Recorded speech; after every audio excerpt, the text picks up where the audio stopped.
Estamos de regresso a mais e um resto é ciência e hoje era quase inevitável. Temos que falar da Lua, uma vez que o homem está de regresso à Lua, mais de 50 anos passados depois da última nave espacial eh, terrestre ter alunado. Nós estamos de novo a caminho da Lua. O programa agora chama-se Artemis, Artemisa, também é o nome em português da deusa Artemisa. Artemis tem neste momento, no momento em que gravamos, ainda estão a caminho da Lua 4 astronautas. Vamos saber mais sobre este planeta, sobre este satélite que sempre tem fascinado a humanidade desde que ela se pode chamar a si própria humanidade. Eu sou o José Manuel Fernandes, comigo está o Miguel Miranda, geofísico, antigo presidente do IPMA, grande conhecedor também destes temas. Miguel, nós, humanidade, temos de facto uma grande proximidade com a Lua. Quem tiver ouvido o nosso programa de língua portuguesa este fim de semana ficou a saber que o próprio o próprio nome da Lua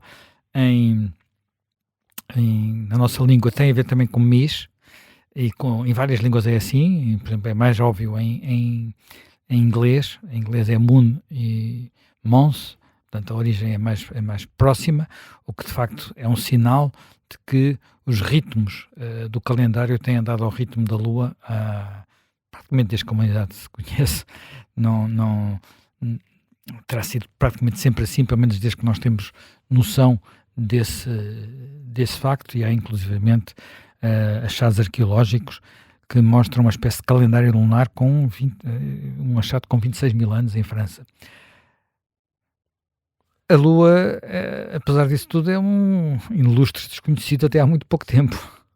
Uma ilustre desconhecida. Uma ilustre desconhecida. Bem, a Lua é o segundo objeto espacial mais brilhante que se vê no céu. O primeiro é Vênus. Quer dizer, exceto o Sol, naturalmente. Mas o Sol a gente vê com dificuldade. E à noite, que é quando vemos as estrelas do céu, ele está do outro lado da Terra. E, portanto, não entra novamente nesta contabilidade. E a Lua é dos poucos objetos que se reflete, por exemplo, numa superfície de água. Isso levou a que ele é, digamos, olhado com atenção desde há muitos milhares de anos, e tem uma característica curiosa, é que enquanto que Vênus é essencialmente branco, e o que nós vemos de Vênus é a atmosfera de Vênus, nós, a Lua, o que vemos é a superfície da Lua, ainda por cima com alguma permanência no tempo, o que leva a que existem esquiços da Lua desde muito tempo. Até Leonardo da Vinci fez desenhos da Lua. O que é uma coisa que devemos falar melhor, que é algo que até tem um lado até quase paradoxal, portanto vamos tentar perceber porquê, que é a Lua mostra-nos sempre a mesma face, com pequena variação, mas muito pequenina, mostra-nos sempre a mesma face, o que até torna mais fácil, tornou mais fácil desenhá-la, cartografá-la. Mas não foi sempre feito assim, porque não é, nós, apesar de termos, havia aquela velha mitologia do homem do saco que estaria na Lua. O homem da Lua tem a ver com o facto da Lua mostrar sempre a mesma face, porque o que leva a que há uma certa permanência da forma como nós vemos a Lua. Mas, na verdade, o primeiro mapa da Lua feito com esse nome é feito por um polaco, do nome Hevelius, que era ainda por cima ao mesmo tempo presidente da Câmara de Gdansk. Desculpa.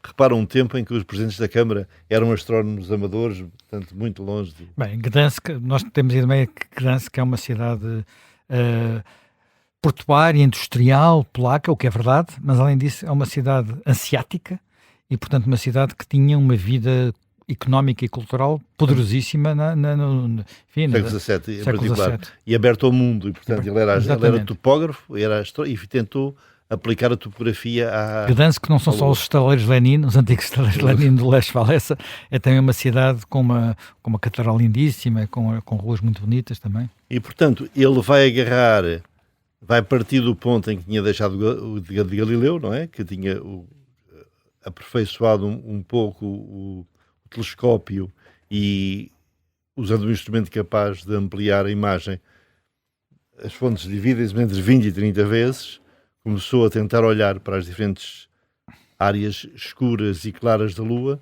e ele, ao fazer esse mapa, não é, clarifica a existência de umas zonas muito escuras, que são chamados tipicamente os mares, se bem que não tenham água, e umas zonas mais claras, que já se sabia que eram sobrelevadas, e que chamam as terras altas da Lua. E ao continuar-se esses estudos de uma forma cada vez mais pormenorizada, veio a concluir-se que os mares se sobrepunham às terras altas e, portanto, que eram geologicamente mais novos. Mas nós só temos uma percepção clara de tudo isso, inclusive da sua composição, depois das primeiras viagens à Lua, não é? Portanto, dos primeiros, basicamente, do programa Apollo. Depois os russos também lá iriam, com naves não tripuladas, mas do programa Apollo, que trouxeram para a Terra pedaços, rochas lunares, que nos permitiram chegar a muitas conclusões. Mas, exatamente, por 6 vezes a Lua foi visitada pelo homem, e dessas que foram as missões Apollo, entre 69 e 72, elas foram precedidas de missões que não alunaram, mas cartografaram o essencial da superfície deste pequeno planeta, e nota que já em 68, penso eu, tenho isto aqui, a parte, digamos, escondida da Lua foi cartografada. E já agora o nome em inglês, que é The Dark Side of the Moon, é bastante tonto, porque o lado da Lua que nós não vemos tem tanta iluminação como o lado outro, que nós vemos. Claro, não é? Ele é oculto, não é escuro. Porque a Lua, tal como a Terra, tem dois movimentos, não é? Aliás, no caso da Lua até podemos considerar que é mais um, porque ainda há um movimento em torno do Sol, mas a Lua também tem um movimento, também gira sobre ela própria, só que gira muito devagar, não é? Portanto, ela gira à mesma velocidade com que dá a volta completa à Terra, portanto é sensivelmente 28, 29 dias. Essa razão é uma razão que tem a ver com um mecanismo físico que é exatamente o mesmo, ou pelo menos é da mesma família, daquele que dá origem às marés. Explicar as marés é complexo, não vale a pena dizermos que é simples, porque existe uma ideia bastante simplista, que é dizer, as marés é a atração que a Lua faz sobre o oceano, mas isso não é exatamente verdade, porque se isso fosse exatamente verdade, então o lado da Terra que está virado para a Lua teria maré alta e o lado contrário teria maré baixa, coisa que não é o que se verifica. Normalmente o lado virado para a Lua, quando tem maré alta, também há maré alta do lado oposto. É assim uma espécie de, digamos, alongamento. Não é? Esse alongamento é feito por um processo que fisicamente é um pouco complexo e que tem a ver com o seguinte: existem aqui duas forças que têm que ser consideradas. A primeira é a força gravítica.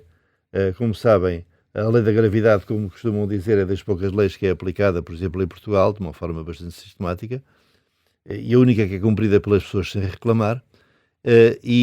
E outra força, que é uma força inercial, é aquilo que para um físico não é propriamente uma interação, uma força, mas que tem a ver com o facto de do sistema Terra-Lua andar à volta daquilo que é o seu centro de massa. E essa força é uma força inercial e uma pseudo-força, é como uma força centrífuga, mas não é uma força centrífuga, porque ela não tem a ver com a rotação, tem a ver com o movimento de revolução em torno do centro de massa, que é em si uma translação. E essa força é igual praticamente em toda a Terra, a força que é gerada pelo sistema Terra-Lua. É a composição destas duas forças que dá origem à força geradora de maré.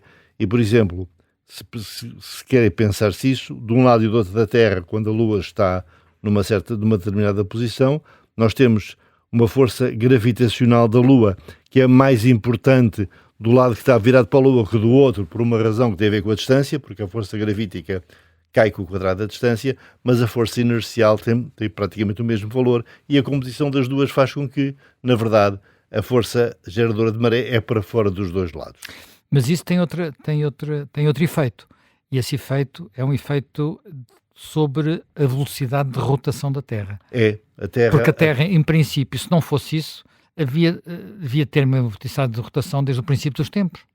mas ela atrasa-se um bocadinho. Atrasa-se, E tem um efeito sobre os dias são cada vez mais longos. E tem um efeito sobre a Lua, que a Lua afasta-se um bocadinho todos os anos, 3 centímetros. Isso é muito interessante porque há um texto escrito ainda em 1754 por uma pessoa que nós só associamos à filosofia, à metafísica, que é o Immanuel Kant, que, conhecedor do fenómeno das marés, ele faz um texto cujo nome é Exame sobre a questão de como a Terra sofreu uma alteração do seu eixo de rotação.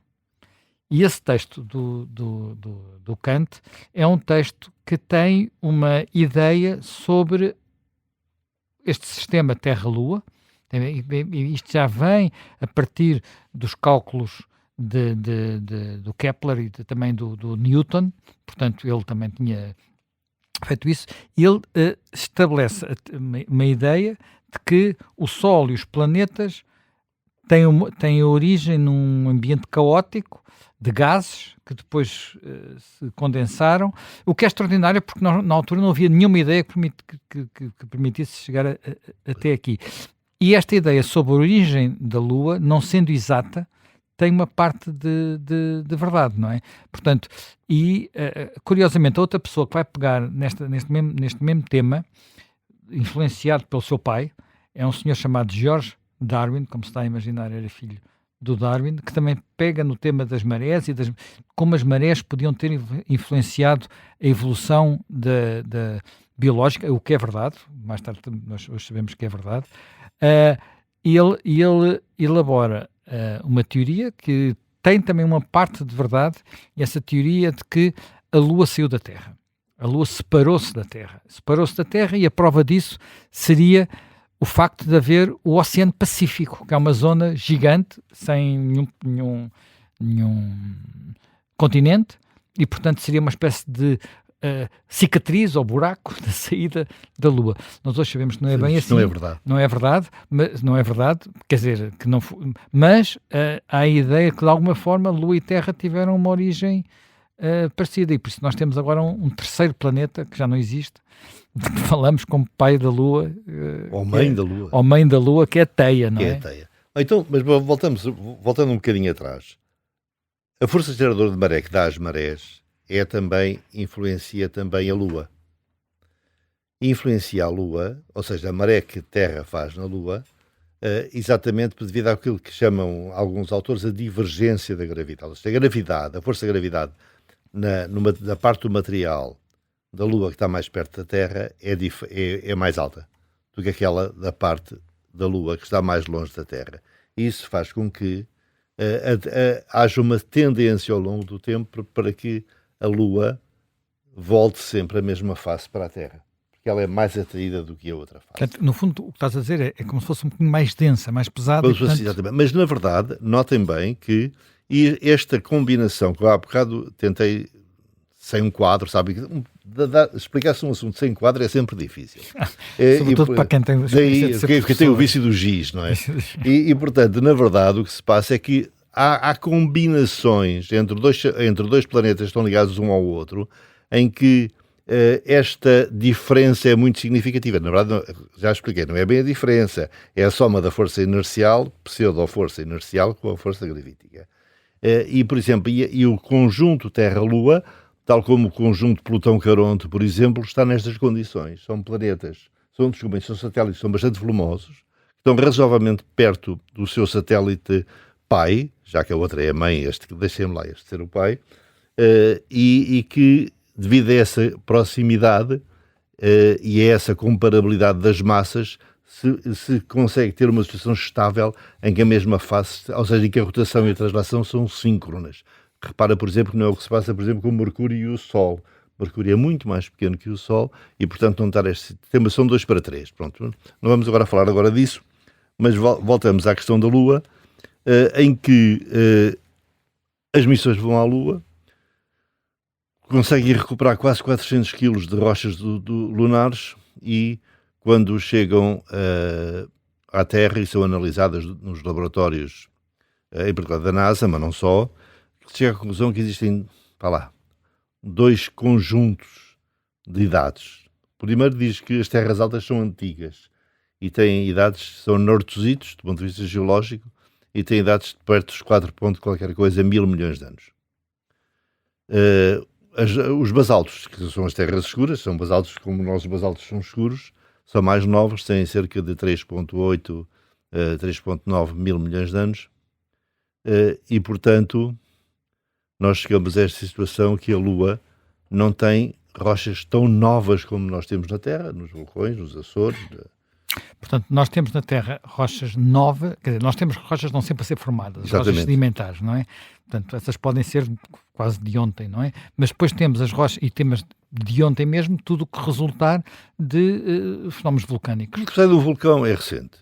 E, portanto, e na Lua, o vulcanismo da Lua aparentemente terminou há 3.8 mil milhões de anos, o que significa que a idade, que a atividade geológica na Lua tem um período que é curto, que é entre 4.6 e 3.8. Então, mas de onde é que vem este valor 4.6? Porque é que ele é tão importante? É que ele é o valor mais antigo que nós somos capazes de medir tanto em meteoritos que chegam à Terra como em rochas da própria Terra, porque os sedimentos, como são feitos a partir de rochas pré-existentes, muitas vezes são aqueles que guardam alguns dos elementos mais velhos da geologia do planeta e, portanto, acredita-se, por tudo o que foi medido, que 4.6 é exatamente a idade do Sistema Solar. Portanto, o Sistema Solar terá sido formado todo ao mesmo tempo. Essa nébula primitiva em rotação criou, digamos, coalesceu o astro mais importante que foi o Sol, que devido às suas dimensões e à força da gravidade se auto-ignou, entrou em ignição, e depois criou os planetas à sua volta, um dos quais também é bastante volumoso e teve quase a dar ignição, que foi o Júpiter. Mas nós, na verdade, não chegámos a ter 2 estrelas no nosso sistema, temos uma só estrela, e depois temos este conjunto de planetas. O Júpiter sozinho pesa tanto como os outros, mais do que todos os outros juntos. Quer dizer, tem a massa de Júpiter.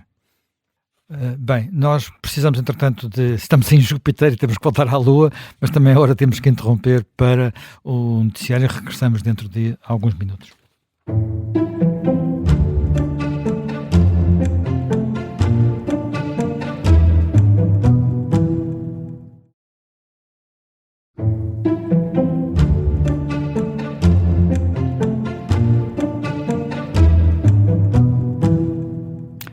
Bem, estamos de regresso à segunda parte de O Resto é Ciência. Estávamos em Júpiter, mas vamos regressar à Lua. Não para ficar com a cabeça na Lua, vamos regressar à Lua. Miguel, estavas a falar há pouco que havia um terceiro planeta envolvido neste processo de formação. Nós sabemos qual era a idade, não é, deste sistema. Este sistema, temos uma Lua que ficou, por assim dizer, em termos de evolução geológica, como que parada, entre aspas, no tempo. Portanto, muito antes da Terra, continua a estar viva, com vulcões, com deriva dos continentes, com essas coisas todas. A Lua não, mas poderão ter uma origem comum, não é? Bem, em princípio todo o Sistema Solar tem uma origem comum. Claro, mas nós no Sistema Solar temos planetas que são gasosos e outros planetas que são metálicos. São telúricos. E a Lua é telúrica. Tal como a Terra. E é interessante porque o cálculo das dimensões da Lua e da massa da Lua foi tentado desde o tempo do Newton. E é interessante porque é que nós hoje temos uma capacidade enorme de fazer este tipo de observações. Ainda vemos como é que, com observações razoavelmente simples, se tentou saber coisas tão complexas como isso. E o Newton, por exemplo, usou as marés para tentar calcular a massa da Lua, o que é quase, não é bem a massa da Lua, a relação entre a massa da Lua e a massa da Terra. E já muito antes disso, Ptolomeu tentou comparar as dimensões da Terra e da Lua a partir de um eclipse parcial da Lua, ou seja, pela sombra projetada e pela penumbra projetada. E a partir desses raciocínios muito simples, e apesar de ser obviamente com erros razoavelmente importantes, mas mesmo assim, muitas vezes estes cientistas antigos, digamos assim, tinham capacidade de se aproximar muito da verdade. Temos a famosa teste com a sombra de uma vara calcular a dimensão da Terra. Porque mostra que, digamos, a capacidade de invenção da humanidade existe desde sempre e, se Deus quiser, ainda vai continuar há algum tempo, apesar de, como sabemos hoje em dia, se quiser saber qualquer coisa com menos erros, mas vale consultar a inteligência artificial, porque ouvir-nos a nós vai ser sempre pontuada por lapsos e pequenas incorreções, que aliás é o tal sal da A vida. inteligência artificial pode ter menos imaginação do que nós, mas tem mais memória. Exatamente, tem muito mais memória. E portanto, o que é interessante é que a Lua, com estas dimensões, tem um problema, e o problema é que a velocidade, chamada velocidade de escape da Lua, é muito baixa comparada com a da Terra, o que significa que é muito difícil manter uma atmosfera. E ao não ter dinâmica geológica, também não tem a capacidade de melhor que é a ter velocidade de escape. diferenciação. A velocidade A velocidade de escape é a velocidade com que os as moléculas se conseguem escapar ao campo gravítativo. Exatamente. E, portanto, enquanto na Terra estamos a falar de 11, na Lua estamos a falar de cerca de 2, o que significa que, por exemplo, o hidrogênio nunca poderá estar na Lua, porque para uma temperatura da ordem dos 300 Kelvin, ou seja, 300 graus são 28 graus. 20 e poucos graus Celsius, imediatamente o hidrogênio se escapa em grandes quantidades e, portanto, é muito difícil. A atmosfera é tremendamente rarefeita e daí vem digamos, aquela teoria da conspiração segundo a qual nunca se teria estado na Lua, porque ao ver-se a bandeira americana na lunagem mais famosa de sempre, se diz que ela oscila, e ao oscilar quer dizer que havia ar, e não pode haver ar com aquela dimensão na Lua. O que é interessante, porque a oscilação que existe, um bocadinho de oscilação na bandeira americana, na verdade tem a ver com um outro fenómeno físico também muito interessante, que é o facto de não haver também arrasto do ar. E ao não haver arrasto do ar, fricção, não é? há muito pouca fricção, e portanto temos um pêndulo, não é? Desde que se retira da posição de equilíbrio, ela essencialmente reage como um pêndulo, até que a própria estrutura interna da bandeira acaba por atenuar esse movimento. Aliás, ela, para se manter naquela posição, tem que ser mantida no ar por uma vara horizontal. Claro, como se faz muitas vezes nas situações em que não há vento para desfraldar as bandeiras com o brio, não é que os seus promotores pretendem. E, portanto, nós temos que a Lua tem, portanto, a face virada para nós e a face virada que nós nunca vemos, que é a tal face oculta, não escura, oculta da Lua, e essa face oculta também é interessante porque ela tem ainda mais, digamos, cicatrizes das colisões com corpos espaciais. O que é um sinal de que a Terra terá a Terra protege. Protegido, quer dizer, ficando com os meteoritos que iriam em direção à Lua. Exatamente, e portanto acaba por proteger um bocadinho esta face, se bem que a Lua tem uma pequenina oscilação, a tal libração da Lua, que leva a que de vez em quando vê-se um bocadinho mais, tanto em longitude como em latitude. Isso tem a ver com o plano de, digamos, de circunvalação da Lua não está estável. Não está estável, oscila ligeiramente. E essa oscilação causa que nós de vez em quando temos o direito de observar um bocadinho da parte que está, digamos, oculta da nossa visão atual. Outro assunto interessante e que tem a ver com a observação que todos nós fazemos da Lua é aquela ideia que temos quando a Lua está perto do horizonte, está maior do que quando está no alto do céu. É por isso que as fotografias da Lua cheia são boas, são tiradas, mais e isso quando tiradas logo a nascer da Lua, não é? E como sabe, isso é uma pura ilusão de ótica. É como o Sol. É como o Sol. É como o pôr do Sol. Existe uma experiência muito interessante que eu devo dizer que da qual eu tenho conhecimento muito recente, que é como é que nós podemos verificar de uma forma simples que a Lua tem sempre a mesma distância angular. Porque eu sabia fazer isso com um pequeno telescópio, claro, porque eu sei medir que é mais ou menos meio grau de arco, o tamanho aparente da Lua. Mas, na verdade, o meio grau de arco responde à dimensão do dedo mindinho com o braço esticado.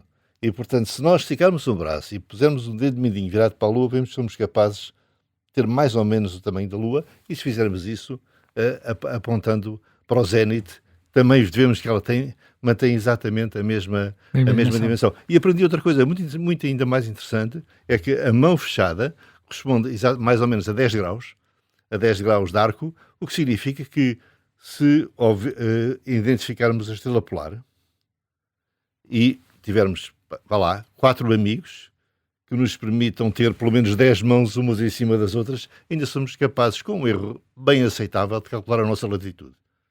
Isso já é bem mais interessante. Isso é bem mais interessante e mostra como coisas simples podem dar informação útil quando nós sabemos o que estamos a ver. Exatamente. Bem, mas continuando na Lua e voltando ao sistema Terra-Lua, este sistema Terra-Lua, e tu falaste aqui de algumas forças que têm influência nisso. Por exemplo, no caso da Terra, determina, quer dizer, tem a tal influência que tu falaste nas marés. As marés sempre existiram e têm imensa influência, por exemplo, já o Darwin falava disso, na própria evolução das espécies, mas não é a única influência, não são essas só, não é a única influência que existe. Existem outras, nomeadamente a tal força, explica-me um pouco melhor isso que é isso da força inercial. Bem, a força, se a Terra estivesse parada, ou seja, se ela não rodasse, Newton ensinou-nos que devia ser vista como uma referencial de inercial. O que é que isto quer dizer?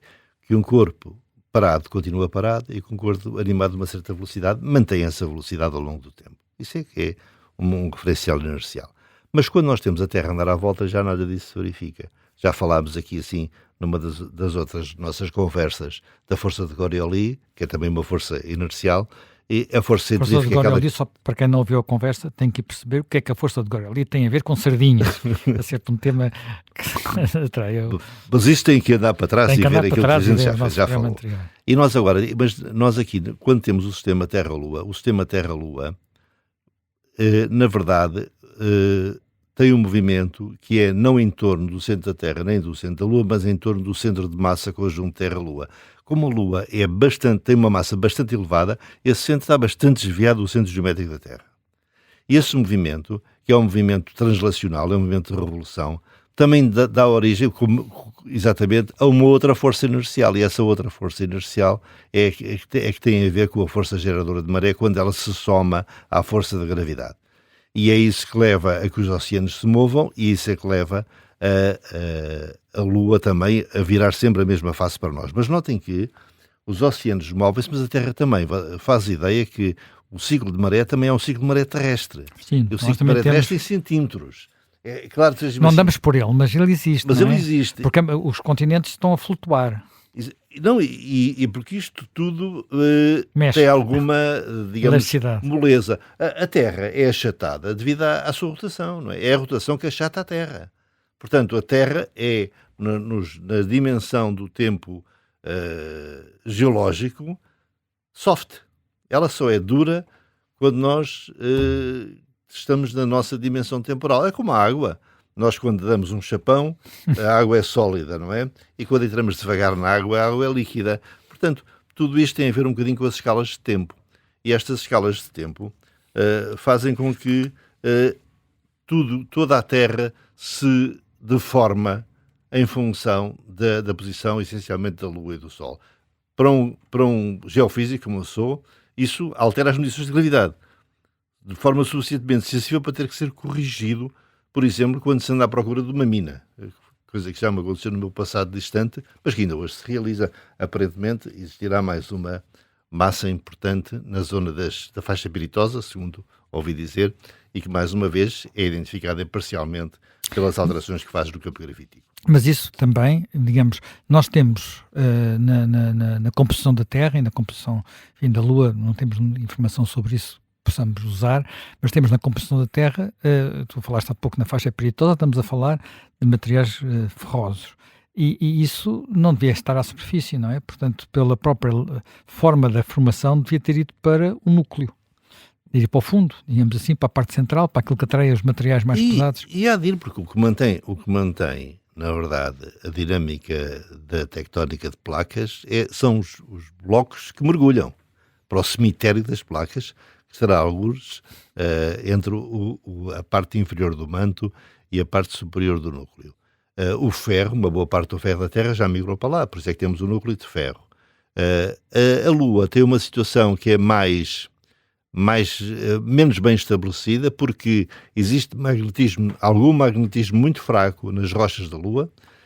A essência desse magnetismo primitivo leva-nos a crer que tem que haver ter havido um campo magnético na Lua significativo, mas ele não é dipolar, não é como o nosso é dipolar. O que é que isto quer dizer? Que o polo magnético norte está perto do polo geográfico norte e até nos serve para nós nos orientarmos na Terra como uma bússola.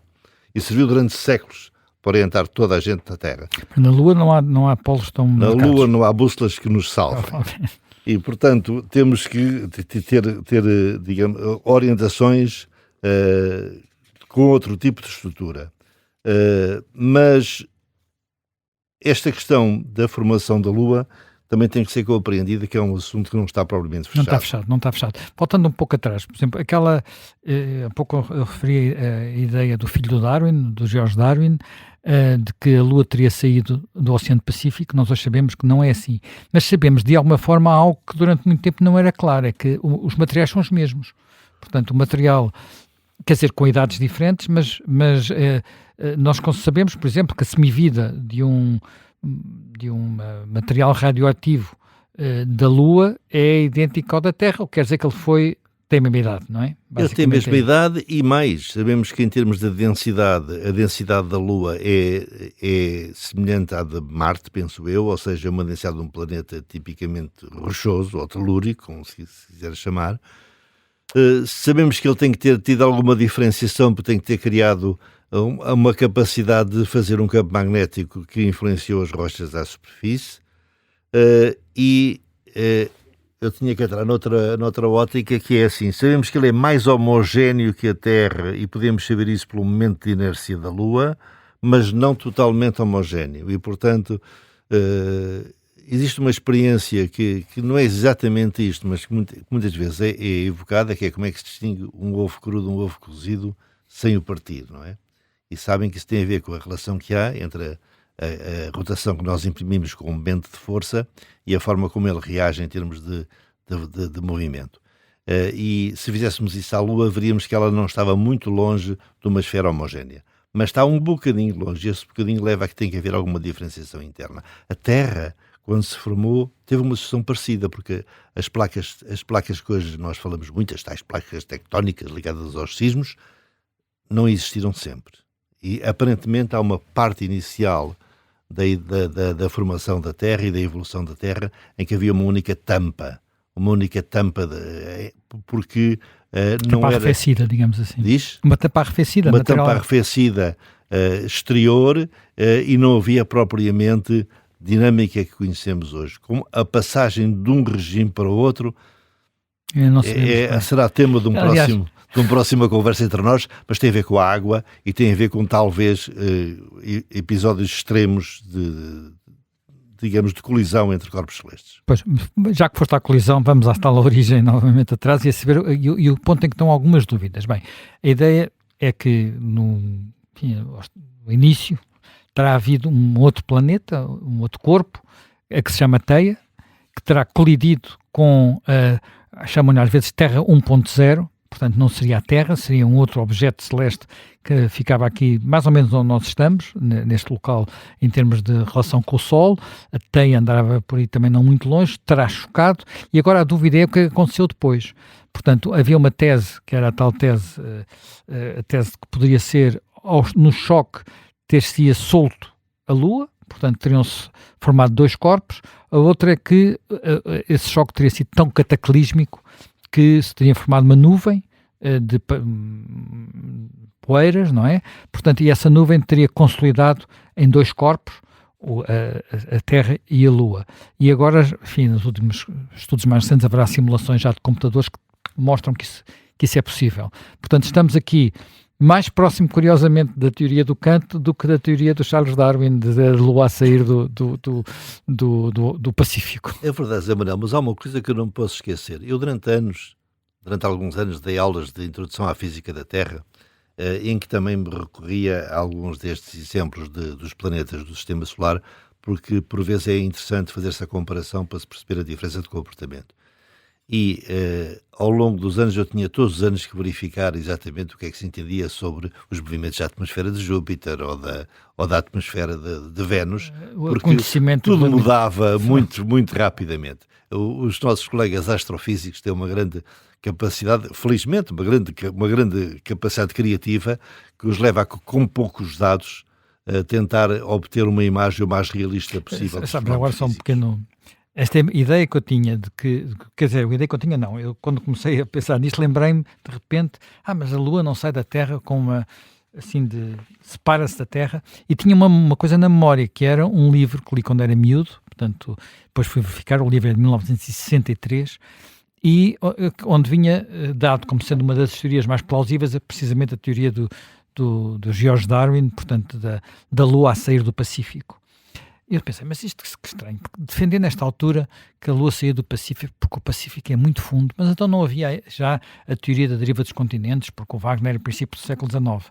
De facto havia, mas só nos anos 60 é que há a prova de que há formação de fundo oceânico, não é? Sim. Só nessa altura é que vem, portanto, só nessa altura é que se percebe que a deriva dos continentes corresponde à tectónica, quer dizer, àquilo que depois hoje chamamos de tectónica de Placas. Isso é Vani Matthews, é Vani Matthews, e só quando foi possível mostrar as bandas de campo magnético invertido e não invertido, mas também será tema de uma nossa próxima conversa, é que foi possível ter a certeza de que não estava apenas o planeta a encolher, que era Belousov, não é? Portanto, que era uma teoria concorrente. Mas, até porque o nosso tempo está-se a acabar, eu gostava de salientar que nós tivemos 4,6 mil milhões de anos para fazer aquilo que conhecemos hoje. Dizem que dentro de 5 mil milhões nós teremos outra vez, o Sol terá arrefecido significativamente, transformar-se-á naquilo que os astrofísicos chamam uma gigante vermelha. Tão grande que chega cá. Tão grande que chega cá, e os planetas que orbitarão o Sol e o que orbitarão a Terra, se é que já não existirão provavelmente, sabendo nós como sabemos. Tudo isto se vai transformar. Não sabemos se estaremos cá para assistir, não é? Mas temos alguma esperança. e sabendo-se é o seguinte, é que, como vimos há pouco, que a Lua está cada ano 3,5 cm mais longe da Terra, é bom que nós nos apressemos se ainda queremos chegar lá numa distância significativa, e pensar que desde que veio a primeira missão Apolo até agora, ela já se afastou quase 1,5 metro. Enfim, não é muito à velocidade do Artemis, mas é significativo. Terminamos mais um, e o resto é ciência. Estamos de regresso dentro de uma semana.